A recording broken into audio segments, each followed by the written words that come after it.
आपकी जन्म कुंडली के अष्टम भाव से पता चलता है किसी भी तरह की छानबीन का, तहकीकात का या इन्वेस्टिगेशन का। इसलिए आठवां भाव इन्वेस्टिगेटर्स के बारे में बतलाता है, चाहे वो पुलिस हो, सीबीआई हो, सीआईडी हो। साथ ही साथ ये उन लोगों के बारे में बतलाता है जो लोग डेड पीपल से डीलिंग करते हैं, अर्थात मृतक आत्माओं से संपर्क साधते हैं, उनसे मैसेजेस प्राप्त करते हैं और डेड लोगों के अफेयर से, जैसे उनकी छोड़ी हुई विरासत से या उनकी अधूरी रह गई इच्छाओं की पूर्ति इत्यादि से। आठवें भाव का संबंध है ऐसे पैसों से जो अपने नहीं हैं, दूसरों के पैसे। और सर्जरी चिकित्सा शास्त्र में नॉर्मली दवा, इंजेक्शन, इसके ऊपर भी जो लेवल चला जाता है मेडिकल साइंस का, सर्जरी यानी कि ऑपरेशन। साथ ही ये मैनर ऑफ डेथ के बारे में भी बतलाता है कि जो डेथ होगी वो किस तरह की होगी, उसका कारण क्या होगा, और ये भी कि डेथ कहाँ पे होगी, कब होगी, ये तो खैर बताता ही है। ये रीजनरेशन के बारे में भी बतला सकता है कि बहुत सारे लोग एकदम से बीमार पड़ जाएंगे, लगेगा नहीं कि अब बचेंगे, लेकिन फिर कैसे तो करके किसी के आशीर्वाद से या उनकी आंतरिक शक्ति से वो फिर ठीक भी हो जाते हैं।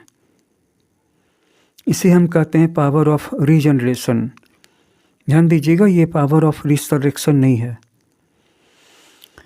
आपके शरीर में ये सेक्स ऑर्गन्स के बारे में, रेक्टम के बारे में तथा यूरेथ्रा के बारे में भी बतलाता है। वेनरल डिसीजेस के बारे में भी बतलाता है। ये आपके सेक्स ड्राइव के बारे में भी बतलाता है। और जैसा कि पहले कह चुके हैं कि कॉज ऑफ योर डेथ, कि आपकी जो मृत्यु होगी वो किस कारण से होगी, उसमें कौन सी चीज़ें जरिया बनेंगी। और साथ ही साथ जो मृतक लोग हैं उनसे संबंधित अफेयर्स, जैसे कि उनकी विरासत, उनका छोड़ा गया उत्तराधिकार, लाइफ इंश्योरेंस या आखिरी क्रिया। और साथ ही साथ ये भी कि किसी और व्यक्ति की मृत्यु से आपको फ़ायदा होगा या नुकसान होंगे, इसका पता भी आठवें भाव से चलता है। बहुत सारे लोगों को दूसरे लोगों की मृत्यु के बाद ही लाभ होते हैं और बहुत सारे लोग किसी और की मृत्यु के बाद बर्बाद भी हो जाते हैं। ये दोनों चीज़ें हम अपने आसपास रोज़ देखते हैं।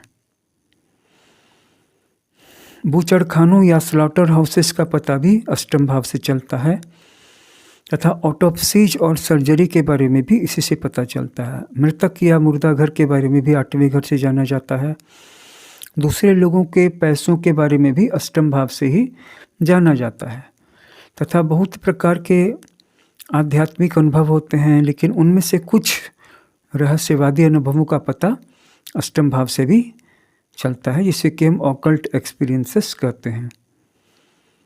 इसलिए अष्टम भाव से जुड़े हुए कुछ ऑक्यूपेशंस या नौकरियां इस प्रकार हैं, जैसे बचर्स हैं या बुचर्स हैं, मोटिशियंस हैं यानी कि जो मुर्दा घरों में चीर फाड़ करते हैं मृतक शरीरों का, एग्जीक्यूशनर्स हैं, जल्लाद जो करंट लगा करके या फांसी लगा करके मृत्युदंड को एग्जीक्यूट करते हैं, डिटेक्टिव्स हैं, किसी भी प्रकार के जासूस, तथा पैथोलॉजिस्ट भी हैं जो यूरिन या ब्लड में इन्फेक्शंस की जांच करते हैं या हीमोग्लोबिन इत्यादि चीज़ों की जांच करते हैं। तथा कोई भी ऑक्यूपेशन जिसका संबंध की डेथ से है। ये दुनिया बड़ी विचित्र है। यहाँ पे किसी के जन्म से भी बहुत लोगों को नौकरी मिलती है, रोजगार मिलता है, लोग पैसे कमाते हैं। और फिर ऐसे भी लोग हैं जो दूसरे लोगों की मृत्यु से धन प्राप्त करते हैं, धन कमाते हैं। तो जीवन से लेकर के मृत्यु तक जहाँ हम बहुत कुछ प्राप्त करते हैं, वहाँ बहुत कुछ दूसरे लोगों को होने वाले लाभों का जरिया भी बनते हैं। जैसे किसी व्यक्ति के घर में डेथ हुई है तो उस घर के लिए यह दुखद हो सकता है, लेकिन मार्केट में जो सामियाने वाले हैं, टेंट वाले हैं, बाजा बत्ती वाले हैं, डीजे वाले हैं, माइक वाले हैं, लाइट्स वाले हैं, तथा जो भोज की क्रिया होती है, तो जो दुकानदार हैं, राशन पानी वाले, इन सब के लिए ये लाभ का मौका होता है। तो यहाँ पे जो पूरा ब्रह्मांड है, यह सब एक दूसरे पे डिपेंडेंट है। इसलिए आज आपके पास जो कुछ भी है, यह किसी न किसी की खुशी या किसी न किसी के गम का जरिया है। इसलिए आपका होना भी किसी न किसी की खुशी या किसी न किसी के गम का जरिया बनेगा। और जब आप नहीं होंगे तो यह जहाँ कुछ लोगों के लिए दुख का कारण बनेगा, वहीं कुछ लोगों के लिए एक मौका होगा। इसी सच्चाई को बतलाता है आपका 8वां भाव। इस वीडियो को वॉच करने के लिए बहुत बहुत धन्यवाद। अगर आपका अपनी कुंडली को लेकर के कोई सवाल हो या पूरी कुंडली का विश्लेषण करवाना चाहते हो तो डिस्क्रिप्शन में दिए गए हमारे व्हाट्सएप नंबर पर आज ही हमसे संपर्क करें, क्योंकि यहाँ पर आपको दी जाने वाली है बहुत ही अच्छी क्वालिटी की एनालिसिस।